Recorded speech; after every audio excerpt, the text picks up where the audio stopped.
धन्यवाद व्यक्त करतो मी, त्यांचे आभार व्यक्त करतो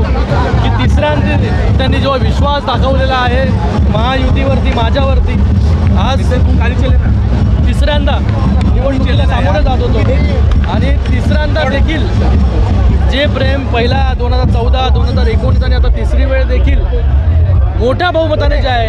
ही कल्याण लोकसभेची सीट जी आहे ती लोकांनी जिंकून दिलेली आहे। सर्व शिवसेना असेल, भारतीय जनता पार्टी असेल,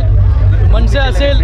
RP असेल, राष्ट्रवादी असेल, सगळ्या पदाधिकारी, नेते, कार्यकर्त्यांचा खूप खूप या ठिकाणी आभार व्यक्त करतो की त्यांनी 2 महिने जो प्रचार या ठिकाणी केला, जी मेहनत केली आणि त्या मेहनतीमुळे जे आहे आज हे यश जे आहे आपल्याला पाहायला मिळालं। उल्हासनगरमध्ये TOK असेल, साई पार्टी असेल, हे असे वेगवेगळे सगळ्या पक्षांनी एकत्र येऊन जे आहे या ठिकाणी काम केलं। मी या देशाचे यशस्वी प्रधानमंत्री नरेंद्र मोदी साहेबांचे धन्यवाद व्यक्त करतो, माननीय मुख्यमंत्री एकनाथ शिंदे साहेबांचे धन्यवाद व्यक्त करतो की त्यांनी विश्वास दाखवला आणि तिसऱ्यांदा या कल्याण लोकसभेमध्ये निवडणूक लढण्याची संधी जी मला दिली आणि